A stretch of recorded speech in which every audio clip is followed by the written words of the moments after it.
Të nderuar qytetar, qeveria sot mbajti seancën e 77, gjatë së cilës u morën disa vendime të rëndësishme në interes të qytetarëve.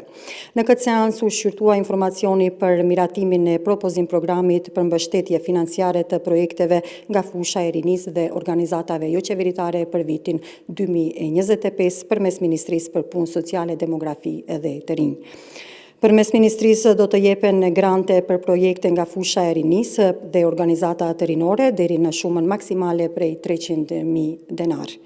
Projektet dhe aplikacionet duhet të jenë të orientuara drejt këtyre synimeve prioritare. Forcimi i ndikimit të rinjeve në të gjitha proceset e vendimarrjes në nivel lokal dhe kombëtar, mbi bazën e një kornize ligjore të përshtatshme.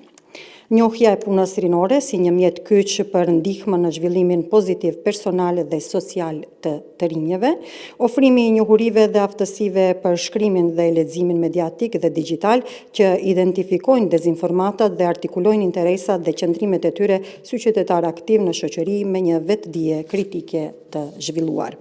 Rritja e vetëdijes dhe zbatimi i masave për reduktimin e dhunës ndërmjet të rinjeve, dhunës së bazuar në gjini, sigurinë kibernetike dhe higjienën digjitale brenda institucioneve arsimore.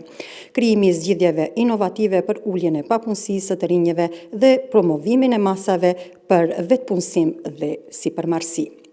Me qëllim që të ruhet transparenca, do të publikohet një thirrje publike gjatë së cilës përfaqësuesit nga Ministria dhe Sekretariati i Përgjithshëm do të shqyrtojnë aplikacionet dhe projektet, ndërsa shpërndarja e mjeteve do të bëhet sipas rregullores për shpërndarje.